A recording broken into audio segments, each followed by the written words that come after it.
Everyone, thank you for joining tonight with Luke. And Luke is gonna give us a presentation about pretty much anything. I have already collected some questions which I already sent to him beforehand. So he's gonna go through those questions. Let me introduce myself. My name is Ted Kai, and I am the co-founder of Momentum Learning. We are sponsoring a number of senior seminars for graduating seniors to share their experiences, to talk to the underclassmen and also maybe some of the parents as well in the audience to see how they progressed, how they grew. I first met Luke, maybe I think it was probably in either third grade or fourth grade. Luke, when you went to the A&M contest, that's when I saw you for the first time. In middle school, you were a part of the Texas team for math counts. And you came to Houston quite a few times to practice with the team.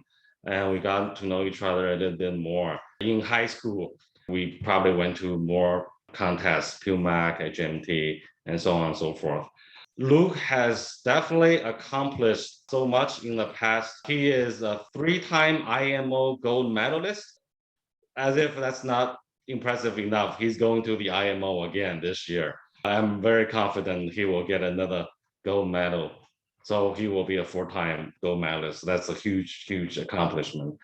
Luke, you pretty much focused on math for your earlier time, but in high school, you started doing some other things. For example, you started doing Olympiad linguistics and you made the USA team. You started doing research where you actually ranked top 10 for this year's Regeneron contest. So you have done quite a bit. From the audience perspective, we're interested in how did you motivate yourself to learn all these things for such a long time? I know you're homeschooling. For people who are not familiar with that, Luke has been homeschooling for the past many years, and he will be attending MIT in the fall. Maybe you can help us to understand how did you motivate yourself? Where did you find your interest and your passion?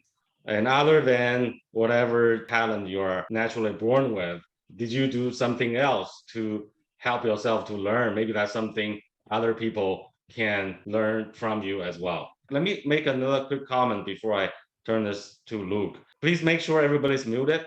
So during his presentation, Luke does not have a formal presentation, but he's going to go through the questions I have collected and share his experiences.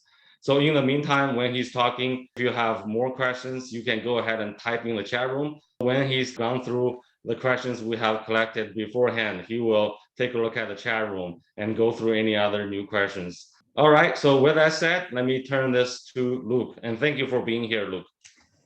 Thanks for having me. So yeah, I guess this introduction already gives you sort of an idea of who I am. But yeah, I'm Luke Robitaille. I'm from the Dallas area. I'm a graduating senior, so I'm going to MIT in the fall. I've done a lot of math contests. I've been to the IMO 3 times and going for a 4th time very soon. We're actually leaving for Norway in just a few days. I also made the team for the Linguistics Olympiad. And I've also done research, et cetera, et cetera. And I also have a podcast, which I'll mention more later. So yeah, there are a lot of questions. So I guess I'll just sort of dive into, I'll mostly start going like in the list of the questions that are in the email that you sent me. So, okay, I'll just start diving in. Okay, so the first question I have here is, are you planning to continue with math competitions in college? So on the one hand, there are still some non-zero number of contests to do in college, like, there's the Putnam. But on the other hand, it does, like at a certain point, it starts to become more about like doing math at deeper levels and about, mentoring younger people or something. So, when it comes to doing math at deeper levels, like, once people get into college, probably they're not doing math contests as much anymore. But I mean, besides the fact that they now are college students and college students are super busy, it's also like, well, once you're in college, maybe you're a little more ready to start moving on to the deeper stuff, which is like, more, doing an actual research project that not to say that high schoolers can't do research. Obviously, I would be the last one to say that high schoolers can't do research, but maybe in college people are more likely to do research. And then there's also that college students are are in a position to sort of be people who give back to the community by helping run contests that for people who are still in high school. I think I'm probably going to be involved with helping run HMMT, and probably a bunch of other contests too. So yeah, things definitely do change when you go out of high school, because definitely the biggest contest is the IMO, and so it's sort of different once you go to the other side, so to speak. So it's definitely a change. Okay. Okay. The next question I have here is, do you need to learn math beyond AP Calculus BC for IMO? So I think that this question has something of a misconception behind it, which is that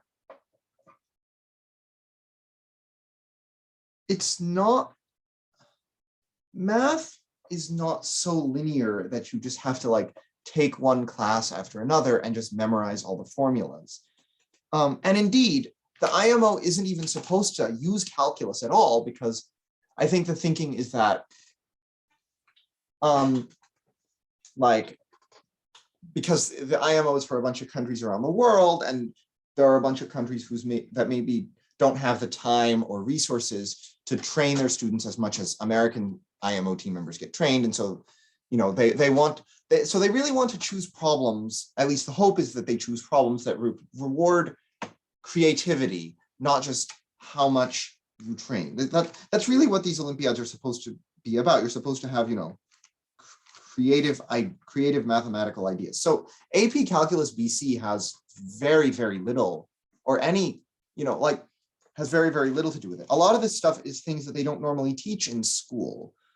They don't really teach you any sort of combinatorics in school. They don't teach you much of anything about number theory in school. They're this Fermat's little theorem that's if you have an integer a, then a to the power p minus a is divisible by p whenever you have a prime number p. They probably didn't teach you this in school, but this is a true fact, and you can you can use this to do interesting math stuff and other interesting stuff in number theory, or in combinatorics, counting, and probability, and the way sets can fit together, and all sorts of abstract structures, or geometry that's a lot beyond what you do in school, where you have all sorts of they probably didn't teach you about projective geometry and harmonic quadrilaterals and whatever in school, or algebra, all the algebra that it's a lot more about creative ideas, and it's about going you have to go a lot broader in a way that it's not so linear. There's a whole landscape, and there are lots of interesting things to understand. It's not just about memorizing formulas. It's about really understanding, and then once you really understand it, the better you really understand it, the more you can have creative ideas about it. But it's not just about applying formulas, and you're probably not going to see any sort of calculus in the IMO. Okay. So the next question, so someone asked, how did you learn math? And so this is a question that is well, I mean, this is a very broad question, but I guess I can sort of give you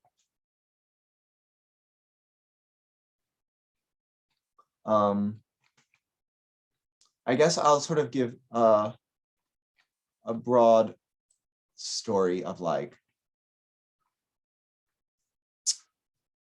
okay, so I started out being homeschooled, and when I was pretty young, my mother sort of noticed that I had, I was, had some unusual talents or something. And so, we ended up, I think my parents probably were going to homeschool me at least somewhat, but we ended up, they ended up deciding, you know, that I really wouldn't have my needs academically met in school. And so I ended up homeschooled. And so a lot of what I learned, you know, in my very early years, just learning how to do like basic arithmetic, you know, those were things that my mother could teach me. But then as it moved on, you know, these started to do things that were, you know, beyond the level of math. Like even at a very young age, these were things that were beyond the level of math that my parents were equipped to teach. My parents they're not mathematicians. They didn't, you know, they weren't having like, they didn't have particularly mathy jobs at all. Like, so it was a combination of, they did get me the art of problem solving books, which were useful when I was like a lot younger. These were sort of a foundation in this sort of thing. Plus, also another thing that was useful in my math contest journey when I was younger was the math circle at a nearby university. I really think math circles are really good, especially if you have a good one. Like this one was a really good one in multiple ways.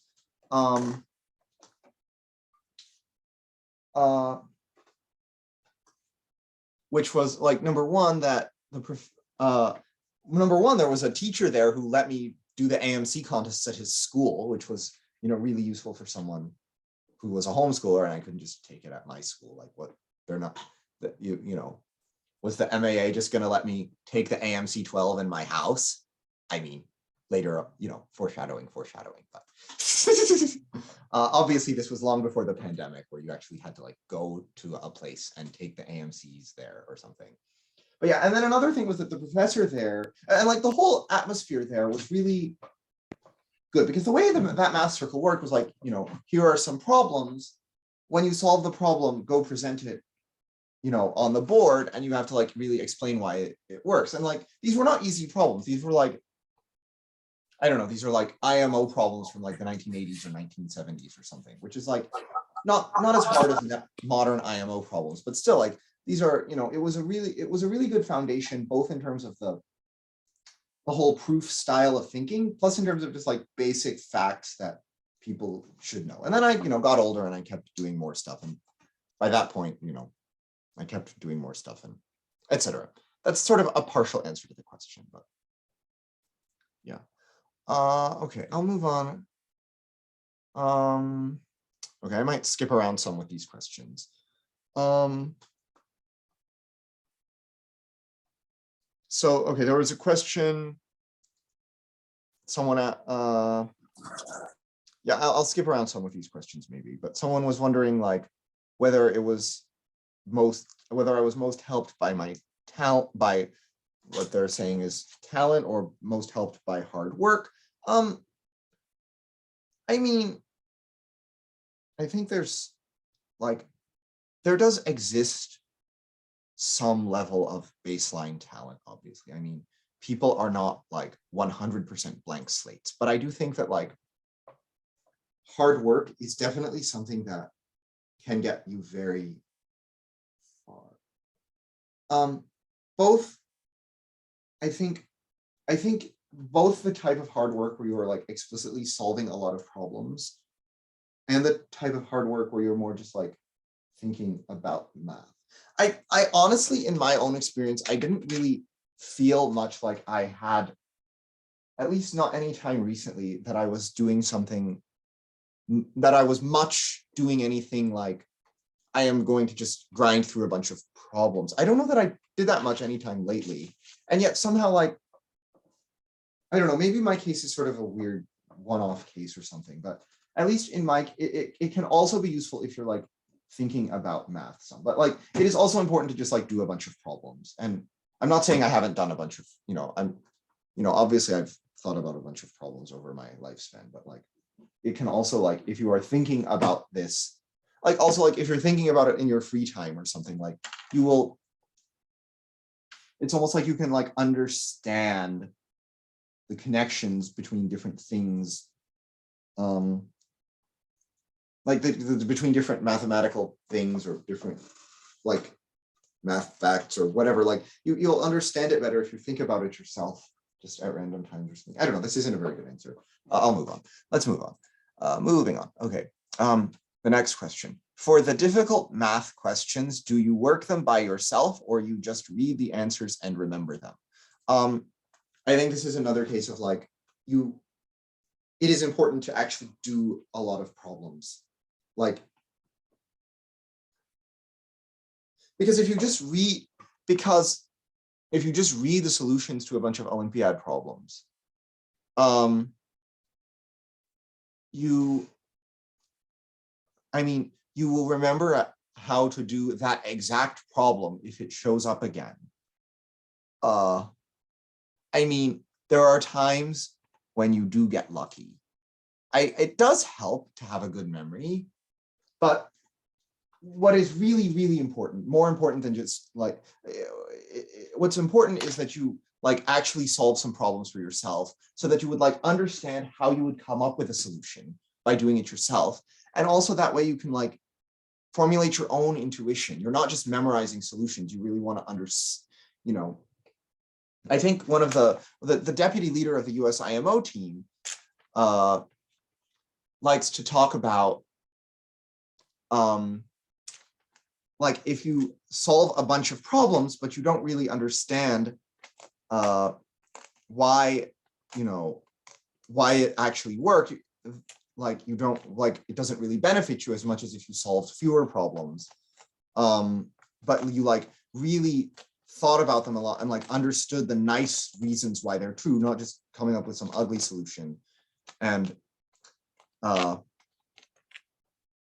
like if you really understand what's going on, it can help you. That's what he sort of says some of the time. And I think this is, it's true that it's important to, formulate intuition from like really understanding problems. And even if you do, end up reading the solution to a problem sometimes because you just got stuck and you're like, okay, I've tried this problem for 3 hours and I have no idea what is even going on. Let me just read the solution. Like, even in that sort of case, it's still good to like, if you really understand it, it can be good to help you formulate intuition. Also, like reading solutions randomly is bad because like there are not that many Olympiad problems on Earth. If you just read the solutions to a bunch of Olympiad problems, like you are using up a limited resource. You're not going to unsee the solution. So yeah.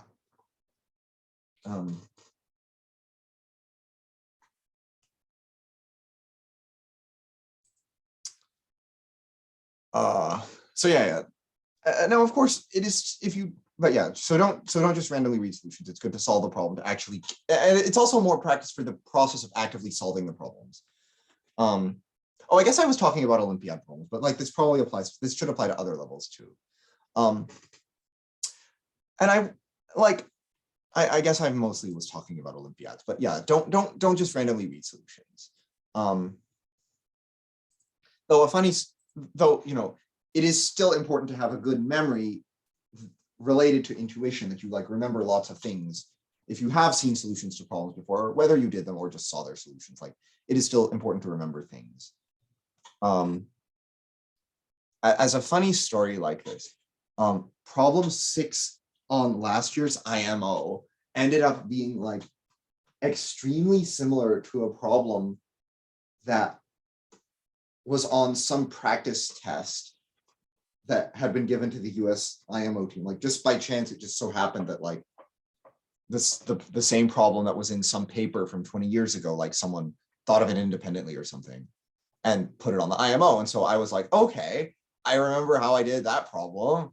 Or like I was quickly reworked it out from some vague memory. And I was just like, okay, this just works pretty much the same way. I'm done. I solved the problem. Whereas, yeah, so, sometimes you get lucky, but this is like rare or something. It's more important to formulate the intuitions, because then you can solve problems that are maybe like sort of kind of similar, but not really exactly the same at all. you can even start to see things where you like combine two, almost like you're combining intuition from two different problems, or like, yeah, anyway, I've gone on long enough on this question. Let's move on. Okay, this next question, I will read it verbatim. Math seems boring compared to other activities. How did you develop your interest in learning math? How will you encourage others to learn if you were a math coach / teacher and if the kids are not interested much in math? End of quote. So, I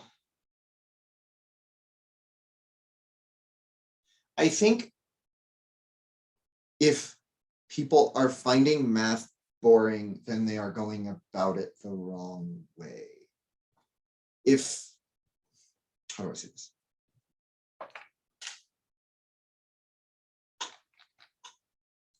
Like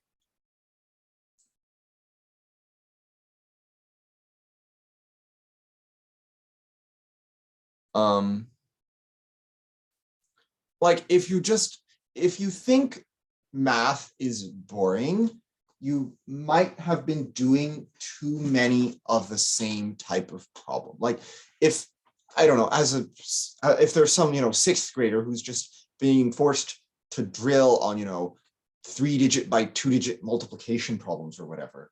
And then the parent of the sixth grader is wondering, why is my child saying that math is boring?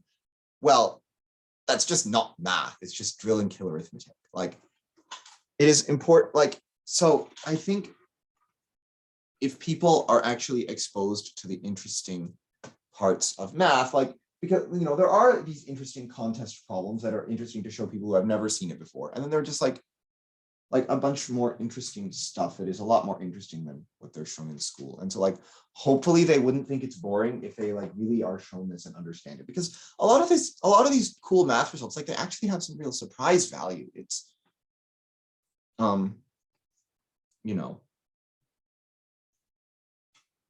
it's not, it's not boring, I think. And so like, I guess try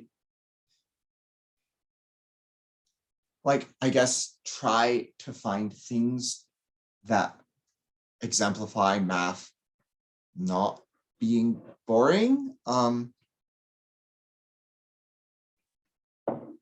but also like,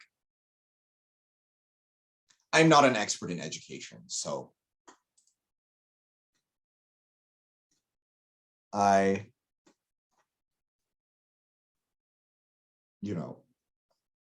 try to find things that exemplify math not being boring. And yeah, but good luck. Okay, I like this next question because this gives me an excuse to talk about linguistics. How can you prepare for the IOL? What resources are there besides the website? What is the process for participating? Okay, so yeah, the IOL is the International Linguistics Olympiad. In America, the qualification process for this is through this contest called NACLO, North American Computational Linguistics Open. And so like, first of all, like, what is this? You might be wondering, like, and so basically NACLO is like, these are contests that involve puzzles about languages. But the idea is that there are these languages that are very obscure.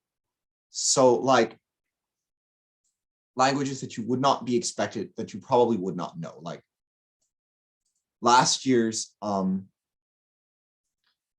the problems on it are about Ekari, Zuni, Kilivila, Agbi Rigba, and Rikbaktsa. You've probably never heard of any of those languages, except maybe you might have heard of Zuni because it's that, but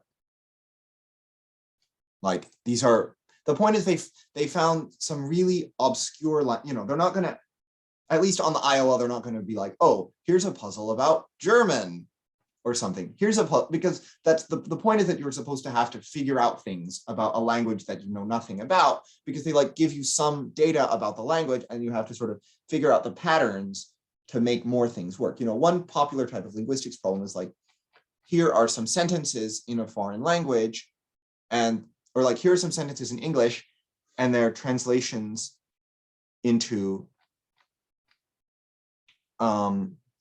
this whatever foreign language.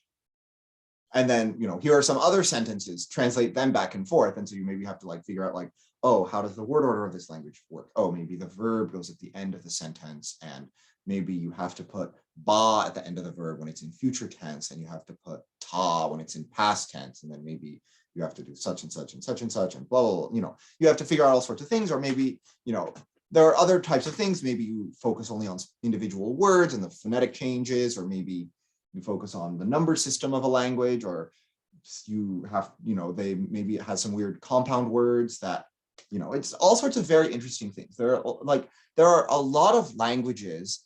There are actually about 7,000 languages in the world. And like, when you have, like, they have a lot of interesting features that maybe a lot of people don't realize that languages can have. And so there are these contests that have puzzles about them. And so I think NACLO also has a little bit more of a bent towards like more of a computer sciencey side of linguistics, slash just theoretical computer science. That's why NACLO is computational linguistics, but the IOL is just linguistics.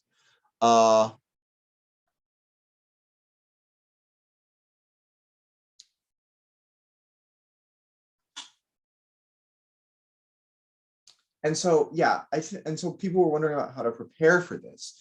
Well, since it's puzzle solving, a lot of it can be good to just solve a bunch of puzzles.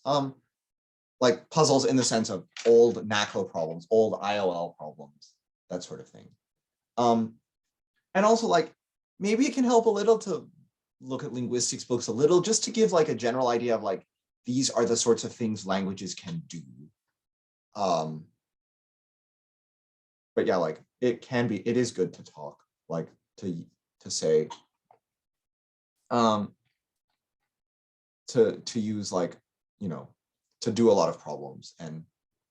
But yeah, like if you do a lot of, NACLO and IOL problems will already teach you somewhat about the sorts of things that can happen, but maybe books can probably also be somewhat useful for this, but like, it is still very important. Like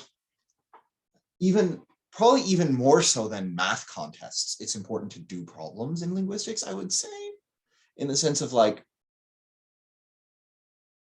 in math, you might just get lucky and know the theorem that makes a problem easy or something. But in linguistics, you really have to puzzle it out.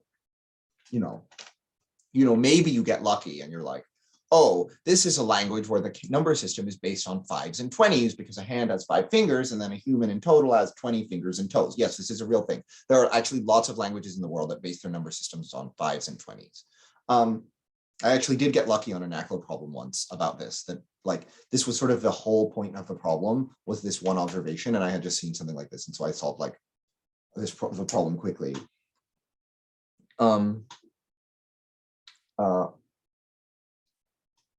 like, the more you see, the more you'll understand the sorts of things languages can do, but really you should solve a lot of problems or something. I guess that's all I'll say about that for now. Okay. Someone wondered, how did you manage your high school, in-school study and outside competition? Do you have any suggestions for planning?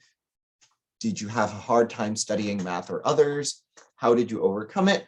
Could you give an example to encourage the rising 9th graders? I have been homeschooled my whole educational trajectory, so I don't have the sort of same high school experiences as most other people. I have no like actual firsthand experience with any high school that is not my house. So yeah, though I guess I'll just advertise my podcast. We'll get to it again at the end, but I think there's some episode of my podcast where my co-hosts also discussed this question and they actually went to like normal school. So you can go watch that episode. In fact, a lot of the questions I'm answering may be like, you should go watch back episodes of my podcast.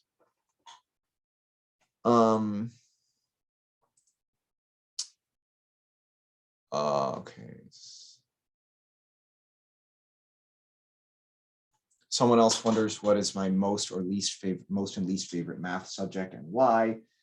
I don't really like the division of math into subjects too much. There's a lot of like, if you divide math into subjects too rigidly, you miss a lot of interesting ways in which things can overlap. Like if you too rigidly divide Olympiad math into, geometry, algebra, and combinatorics and number theory, you miss a lot of nice ways in which you can do neat things in geometry problems that are sort of algebraic, for example, or you miss, cool thing, like you're like, oh, well, what is this? Or maybe you have some number theory problem that feels sort of combinatorial and you're like, oh, should this be a number theory problem or should it be a combinatorics problem? And it's like, well, does it matter? It's just a neat math problem with some neat ideas.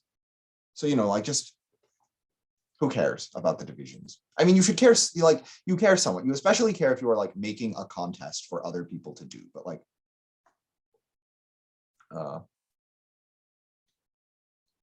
yeah. Anyway, okay, here's another question. What summer camps have you attended? Do you have any research experiences? I've been to MOP a bunch of times, but I don't think that was the sort of answer people were looking for. MOP is for those who don't know, MOP is the Math Olympiad program, which is the thing that people like. It's for people who do well on the Olympiad, the USAMO or JMO.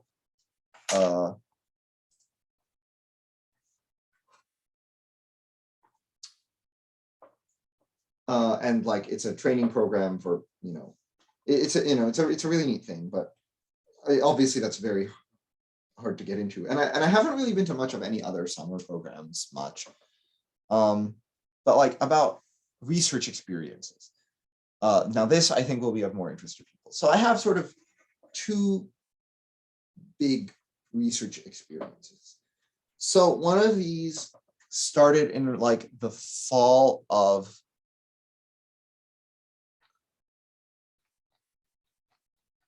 2019.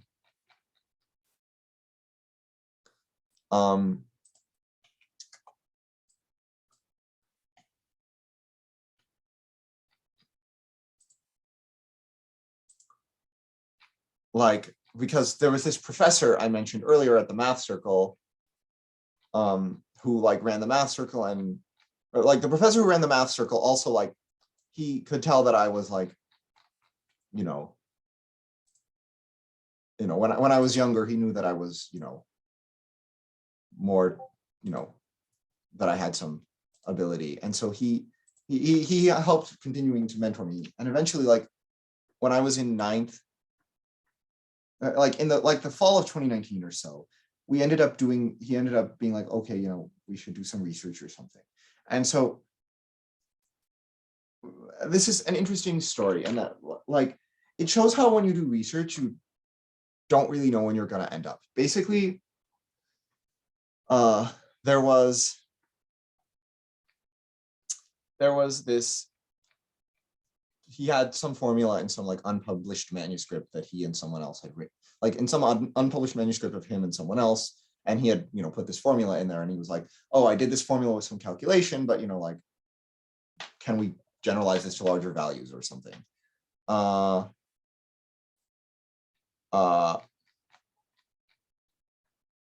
And so I ended up, finding some other version of the function and doing a whole bunch of calculations by hand in some notebooks. I have notebooks full of these bizarre summations and stuff that I did. And eventually, getting this bigger formula. And then he was like, oh, this formula, you can prove it with, this looks like it should relate to such and such a black magic. And then he did some black magic and it worked, and proved the formula with some nicer way. And so like, and we ended up proving some other stuff, and this turned into a paper. When I say black magic, it's not actually black magic, but it certainly felt like it. If people are curious, this is the relevant paper. And then I had another research experience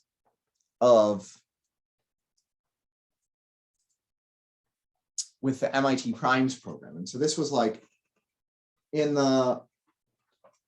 I started out with this in like, I guess, the fall of 2020 into the winter of 2021. So like in like November of 2020 or so, I submitted some application to this program where basically MIT, some people at MIT have this program where they like match up mentors at MIT who, or like smart mentors, like generally like faculty at MIT or I don't know, or not faculty at MIT, but like some smart people, like with some smart high school students. And so I got assigned this mentor he's a postdoc at MIT. He's really cool. And he like was a very good mentor. And he was like, oh, you should do, and so like I got assigned to do some project about grades, which are some mathematical structure. And this was another case of you don't know where you're going, where the research project is going to end up. In the sense that like it took months to even arrive at the right problem, like to even arrive at like what is the correct question that this paper should end up answering, or like what is the correct question to be asking that is like hard enough to be interesting, but not so hard that it's just completely unreasonable. And you know, eventually something happened and a theorem like happened. And I got 10th place in STS and won $40,000. STS is this, STS is a contest that like seniors, like people who are going like who are in their senior year of high school can submit research, you know, can submit solo research projects to. It's not just math in it, like whatever sciences. And they like evaluate it somehow, and eventually like the finalists get to go to Washington, DC, and eventually like some people win a lot of stuff or something. This is the relevant paper.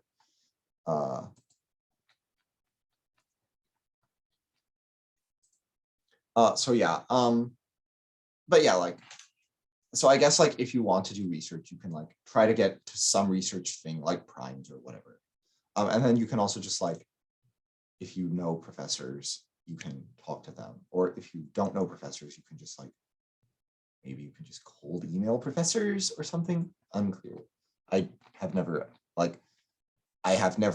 just cold emailed a professor and asked them, give me a research problem, but it is something that theoretically could work. Someone else asked, besides math, what other hobbies do you have? I play chess some. I like puzzles some. Or I like puzzles quite a bit, actually. Both like crossword puzzles and like puzzle hunt style puzzles. In fact, I even like spearheaded the making of a puzzle hunt that ran at MOP this year.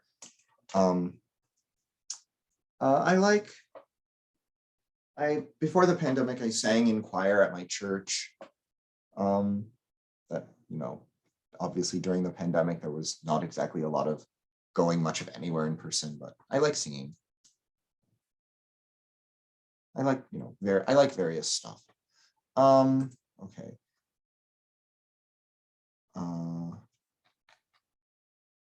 So yeah, I like various stuff. Okay. Maybe I will look at some questions like, let's see. So someone, I guess, wait, can you move it onto the recommendation slide, Ted? Mr. Kemp. Okay, yeah, okay. I guess like, because this relates to some of the stuff maybe people were wondering in the chat.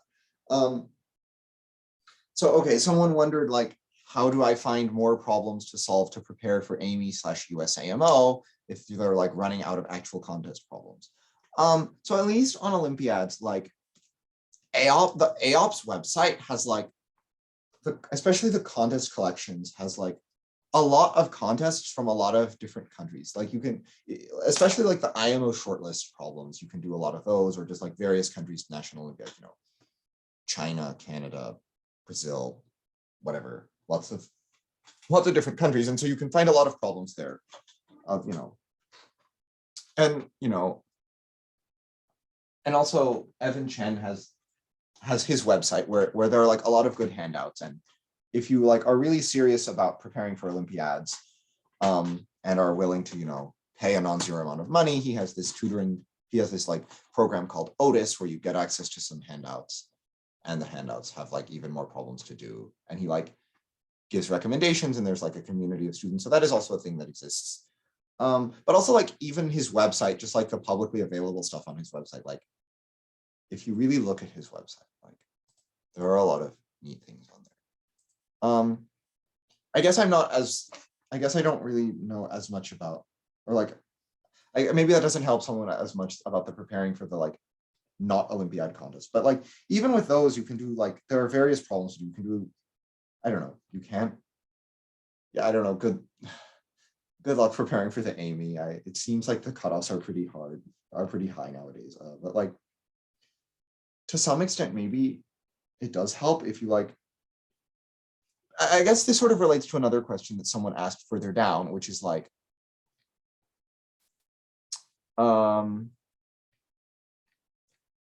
when did I transition between computational problems and Olympiad problems?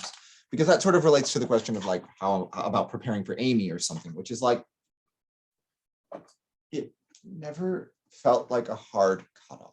I think this is like something where I would like, when I went to this math circle that I talked about, like it never, like there was never a distinction between computational problems and proof problems, because whatever the problem was, I was never like, whatever the problem was, if you wanted to, present it at the board, you had to really like explain the whole solution.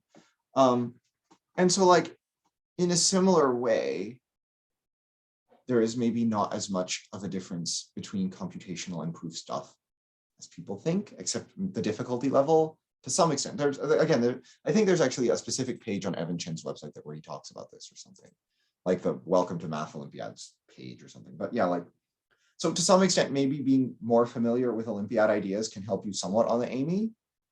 And also just like you can do problems from various contests. If I might toot my own horn, there was this contest called the Online Math Open that I used to run, which is, or please keep questions, like put questions in the chat, thank you. So there was this, yeah, anyone, if you have questions, please, yeah, the chat, thank you. Yeah, which maybe has some good problems, at least on the earlier end of it, or you can do like old HMMT problems or whatever. But yeah, so maybe that helps answer some things. Let's see. Oh, someone was wondering, someone was wondering about burnout, like, and so my advice to people, like, if you feel like, oh yeah, this is a good piece of advice that I like to give to people, but I think it is like good advice, and I will give it again to more people, which is like, you should never, I don't know that this actually has that much to do with the question about burnout, but this is an excuse for me to give this advice again, so I will give it again, which is that you should like, don't, how do I say, don't feel so attached to contests that somehow your identity becomes a person who does contests. Like, you should never get so emotionally invested in contests that you sort of become synonymous with your scores. You're a human being, you're not a human doing, as they say. So like, that's more important, having that sort of attitude about it is more important than your actual scores, to have the attitude of not being too invested. Obviously your mental and physical health are more important than your scores on some contest. But yeah, I guess like taking in mind what I already said, remembering that if you do feel burnt out on contests, like you can just give it a break, and you can think about like, why did I like contests in the first place? And maybe just think about like what sort of cool stuff there is in math, and just like do cool math. But also like, you can also explore things like that are not math. Like, not everyone has to do math contests. There are, physics contests or chemistry contests, also NACLO, more people should do NACLO. But that's maybe that's a bit off topic. But yeah, like not everyone has to, like, you know, it's okay if you don't get the score you wanted on a contest. It's really okay.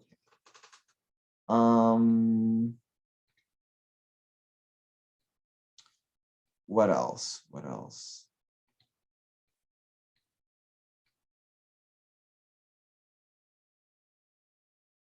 Oh, I think another good thing to mention is like, you should do problems that are somehow the right difficulty level for you, in the sense of like,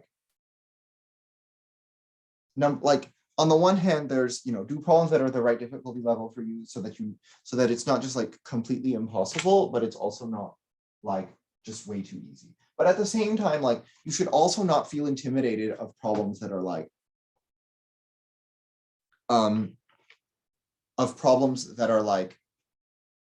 you know, famously from hard contests, like, oh no, this is an IMO problem. You know, the IMO problems don't have scary music, or even, this is IMO number 6. It's the last problem. Ah! No. Just like, don't be intimidated, because like, whatever the problem, you know, like just try, or even, you know, I don't know, to give a maybe a more down to earth example. This is an Amy number 15. Just like try. I think there's also some Evan Chen blog post somewhere that talks about like different levels of, you know, of how hard something is. But just like, don't be scared of something. Like, okay, if you look at the problem and you're just like have just absolutely no idea what's going on, okay, maybe it's too hard, but just like, don't be too intimidated. Just be willing to try the hard stuff. And especially because like sometimes problems are misplaced. Like, I think on the for example, on the USAMO in 2016, there is an argument to be made that problem 6, the last problem, is actually the easiest problem on the test. It was very misplaced. I think this is also just another good place for me to mention my general crusade that on Olympiads, people should be more willing to go out of order. The questions are not always like, the organizers do not always do a very good job of putting the problems in the correct difficulty order, and also difficulty is subjective. So, but just like in general, like, don't be scared of, I don't know, maybe, or whatever. Maybe that doesn't answer the question, but someone wondered, what's your dream? A great mathematician, a high-tech company's founder / CEO, or others? This is a good question. So I think when I was like younger, and not even that much younger, I would have like definitely said, oh, I just want to be a research mathematician and just do math. But lately I've started to have more of an attitude of, well, wait a minute. There are a lot of like problems that need solving in the real world, where real people need real help with real problems. If I just did pure math, like, I just went up into the ivory tower and did only pure math, like, maybe it's kind of hard to justify like doing that and not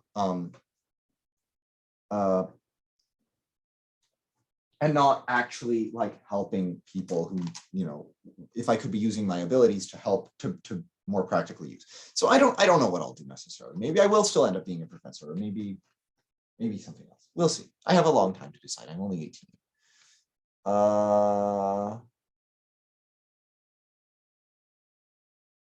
Someone wondered about how to practice like concentrating. I mean, just like, I don't know, like, just like, I don't know, if you just practice having a longer attention span, hopefully it gets longer. And if you like keep getting distracted, I don't know, there could be any multiple reasons for getting distracted, but I don't know. It depends on the reasons. I guess I guess I won't answer that one too deeply right now or something.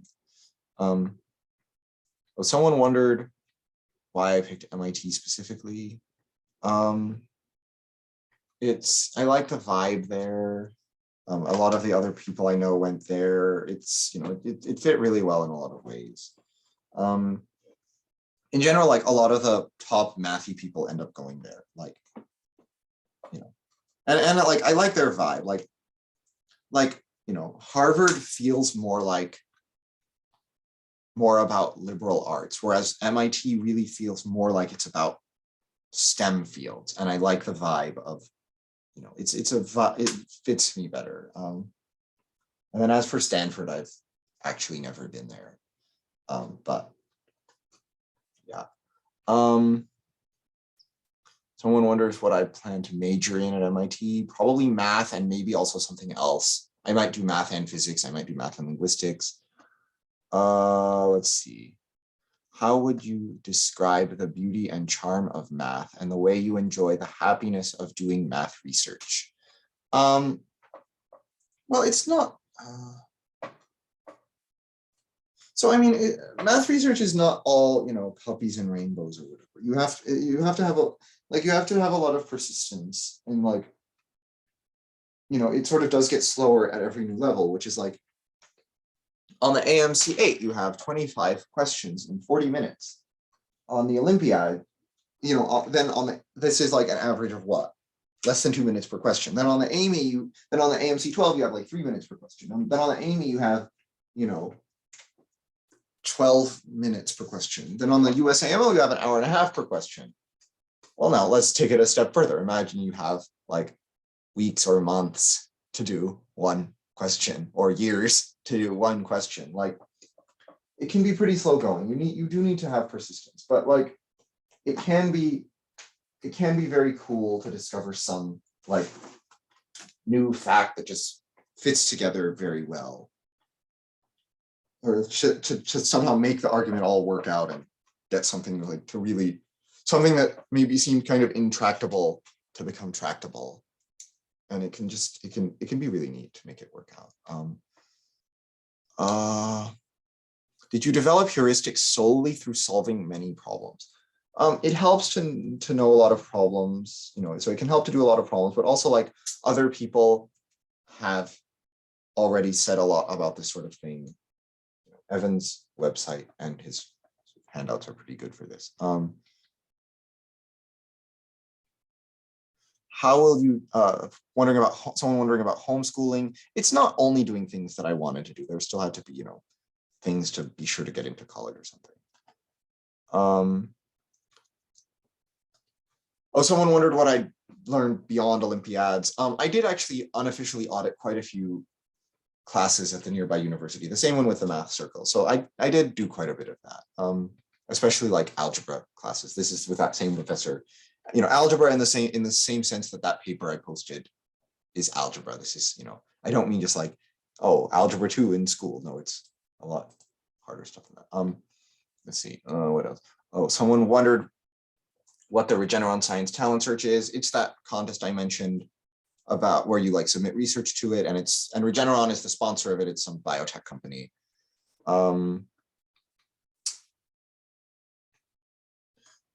Someone wondered about like making silly mistakes. So yeah, I think it is important to it is very important to read the problem correctly, especially on Olympiads where you have only 3 problems all day. Like, you really had better read them correctly. In fact, there's even a pithy bit of advice that I've heard about this, which is read. You should really be sure to read correctly. But of course, like, I have, it happened. Silly mistakes happen to everyone. It is good to avoid making silly mistakes like misreading the question or miscalculating, but like, of course it happens.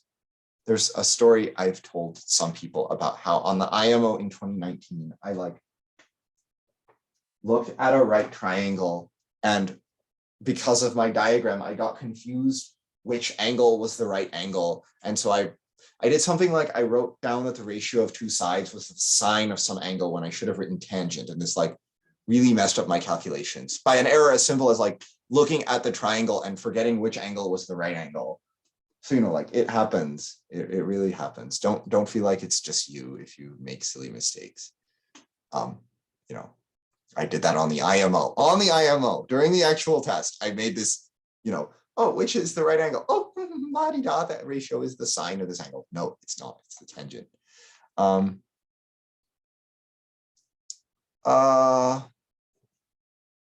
Someone wondered if I felt boring sometimes when you find out you can solve all these difficult math problems. I assume this person meant bored.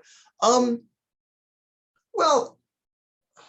there's a lot more to life than math contests. So like, even if the math contests are not as interesting as they once were, number one, there still are some really, really hard Olympiad problems out there. And number two, like, there's research out there. There are subjects that are not math. There's all sorts of, like, I could learn more physics, or I could learn, more about linguistics, or I could, do research math or higher math or something, or, all sorts of things. So, there's a lot more to life than math contests.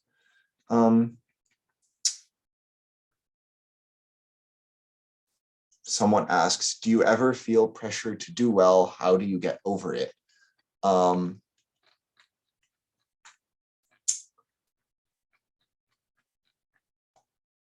And so I think the answer to this, I think this relates to similar things I mentioned before about just like, if you, separate your like identity from your scores or something, then like, it will not feel as bad if you don't do well or something. Obviously, this is easier said than done, but I think this is like the advice about this. And then like, and also about pressure, just like, it's also good to remember that like,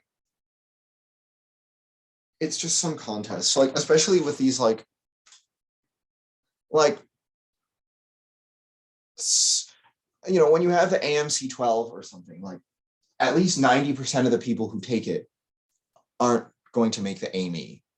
So like, if you don't make it, like, you can still have a fine life. Or same thing for the AME, most of the people don't make the Usamo, you can still have a fine life. Like, it's just a contest, it doesn't matter that much. Just like, that is some advice.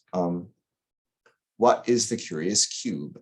The Curious Cube is a podcast that I and a couple other people co-host. It is like put out, it is distributed by the MAA, and they like edit it. And we talk about like math contesty things.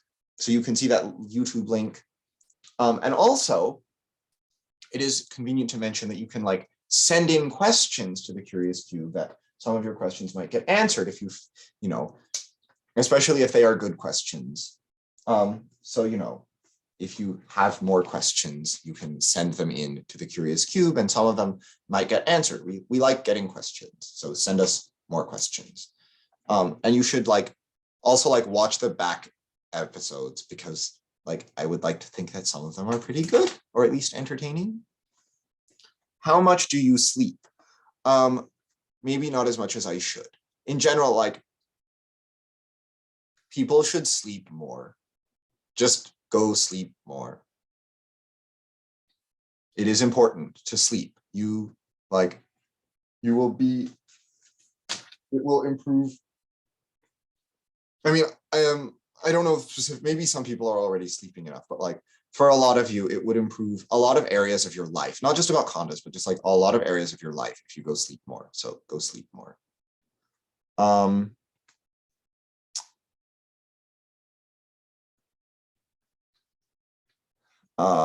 How do you sleep 8 hours in 3 hours? Carefully. How do you learn advanced math at the beginning before the age you can learn math yourself? Well, you can actually learn advanced math yourself pretty young. I think this is an important thing to do, to a lot of it is important to be able to teach yourself or something. Maybe again, this is another one of those easier said than done things, but still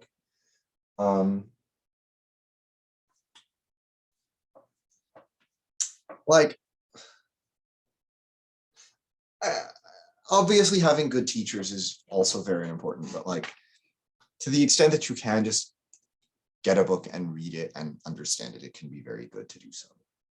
I think this was a lot of my first exposure to calculus was just I was in my grandparents' house and I saw on a tall shelf, there was this book called Calculus. And I was like, hey, grandma, can you help me get that book down from there? And I looked at it. And this was the first time I ever saw some very basic calculus facts. Someone wondered about how much experience do you have in problem writing. I've had some experience. I think it can be, very cool to try to combine ideas, to like do new things with ideas, but also it's hard to do things that are like actually, try to do things that are actually new. It's hard because so much has already been done.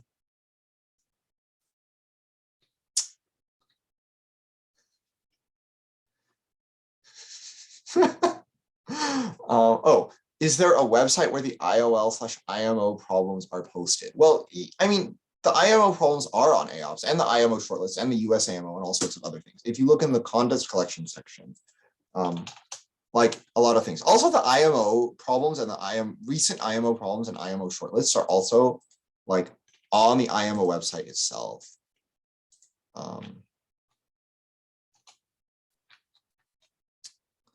Also, the IOL problems are on the IOL's website. The NACLO problems are on NACLO's website.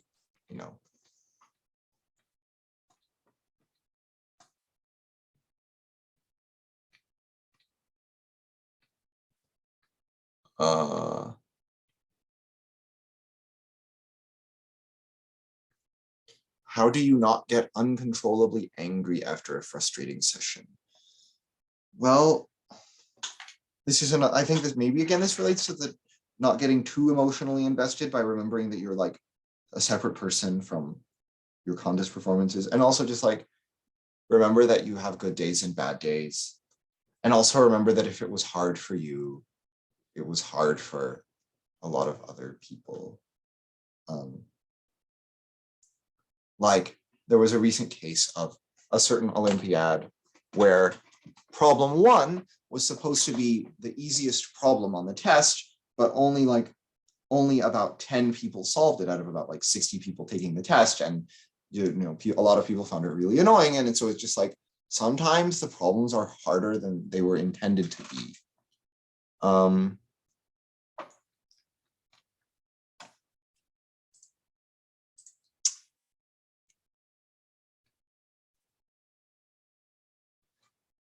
But also like another thing about Olympiads is like, you should be more willing to go out of order, which I already said, but it's another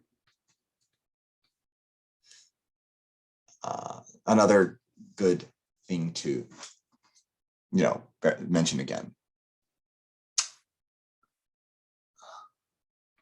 I think some people are doing some trolling in the chat. Yeah, but whatever. What about math do you enjoy the most? Like, there are several good things about math. There are, really, like, just really nice facts that just fit together so well, and it just works so nicely. Like, yeah.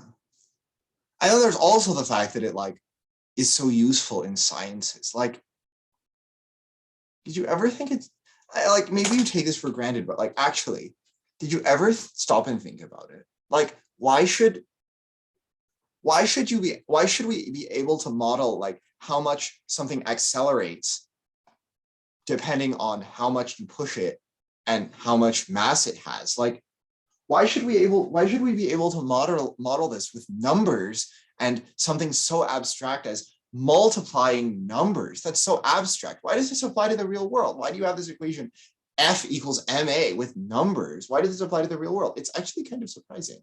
This has been called the unreasonable effectiveness of math in science. And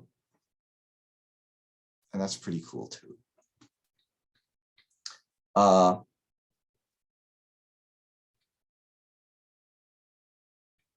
What would you do if you figure out that you don't really know how to do a problem?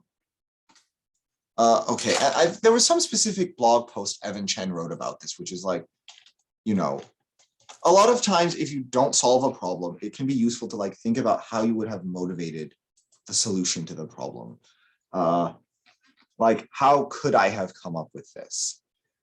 But also like, there's some blog post where he goes through several categories of like, from problems are just way too easy and you know how to do them as soon as you look at them, to the problems are so hard that you don't even know how to do them. You don't even understand the solution when you try to read it. And I think this was a good thing, but I don't have it at the time.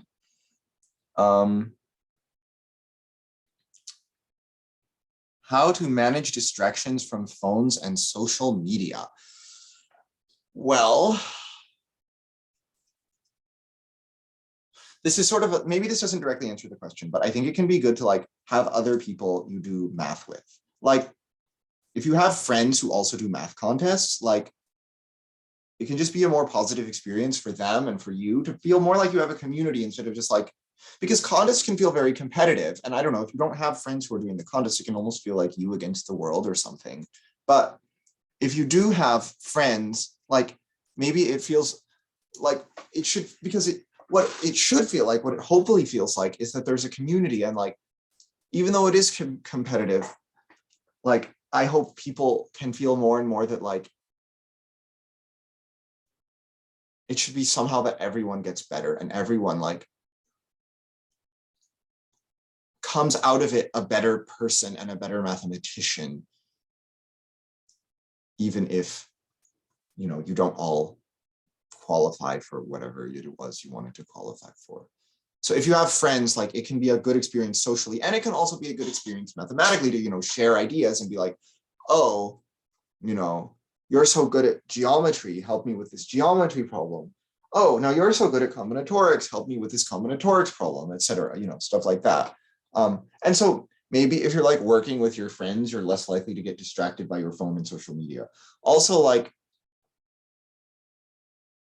maybe it can help if you like tell your parents that you want to get less distracted, but I don't know how, I don't know, this is, maybe it depends on, I don't know, it depends on how your parents are. But they might be able to help you if you find something that works well, but you know, it can somehow like get other people to help you, can be very good. In fact, that can help with a lot of things. Like other people can help, can be very helpful.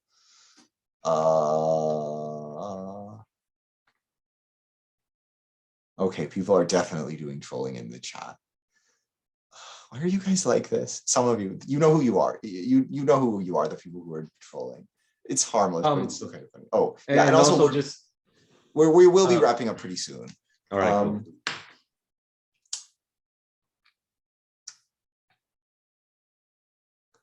How much?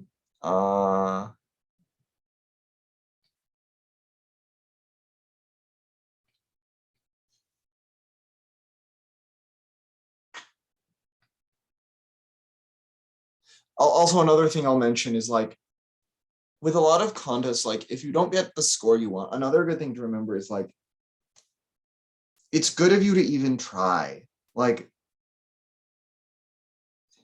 if you tried your best, then it's not really a failure, because like you put yourself out there and you were willing to risk failure. So like, or you were willing to risk not placing highly. So like, even if you get a low score on some contest or something, like you tried. I think this is also related to something that someone, maybe it's the US IMO team leader likes to say or something, which is like, if you try a lot of things that have a small chance of being really cool and doing like something really amazing, like maybe one of them will succeed. So like, it's okay if you fail a bunch of times, because if you fail a bunch of times and then have like one really amazing success, like then you have had one really amazing success. If someone else just does a bunch of like small things, then they just have done a bunch of small things. Whereas you maybe like failed 99 times and then the 100th time you, I don't know, invented the light bulb or something truly like world changing. So like,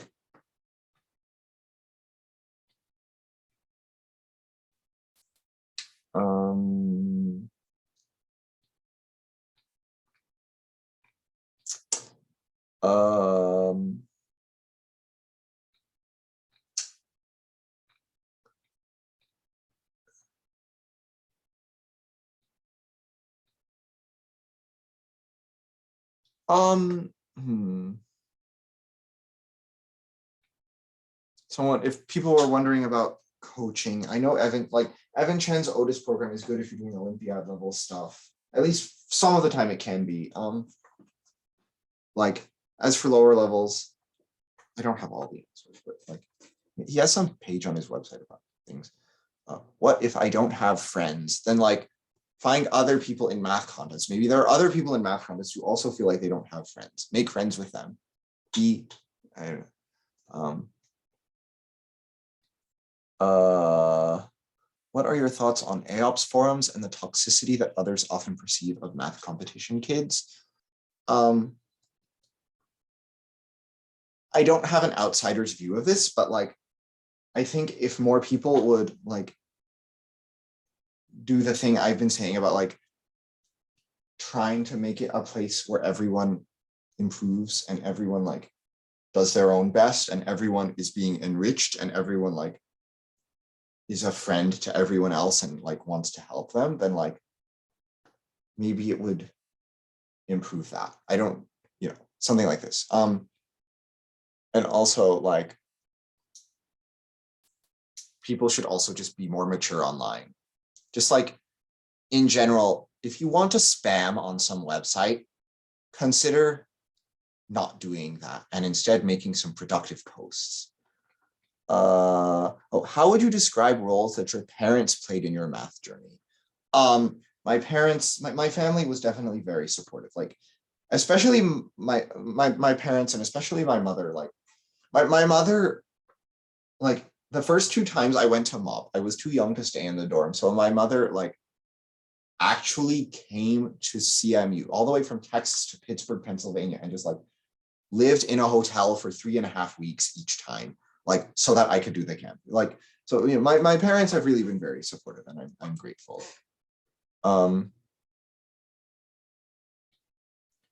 Thoughts on the word trivial. Try to avoid calling problems easy too loudly. It doesn't make people who thought, because like, even if you think a problem is easy, like some people probably don't, and it just doesn't make them feel good. So like, do less of that maybe.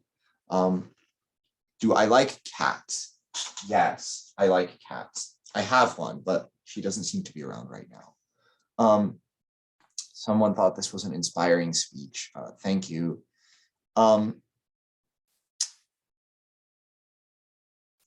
Let's say you're a complete newbie. What should be the first thing you should do?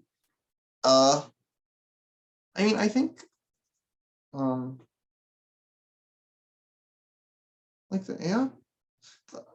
mean, the art of problem solving books are pretty good, at least somewhat, or for like, if you've just never done a math contest before in your life. Yeah, I'll get it wrapping up. Do I know Evan Chen in person? Yes. What are your thoughts on Po Shen Lo? He's very cool. As a middle schooler, should I spend more time preparing AMC 10 and Amy than prepare math counts? It's up to you. They're both cool. I think, did you do all the challenge problems from AOPS? You should not, like, don't feel like you have to do all the problems from something. Like, do whatever you're getting a lot out of or something. But yeah, I think this is like going already to 8:20. Maybe we'll like, I'll give people like, yeah, I guess I'll wrap it up around here. If you have more questions, like you should submit questions to the Curious Cube. We want more questions. Thanks for coming, everyone. All right, thank you, Luke, so much. Now it's 20 minutes past the hour, so we just want to be respectful for everybody's time. Everyone, thank you for joining on a long weekend. Tomorrow we'll have another presentation by Isabella, mainly on how girls are participating in the math contest. So welcome to join. It will be the same Zoom link tomorrow. All right, so thank you, everyone. Have a good weekend and enjoy your 4th of July.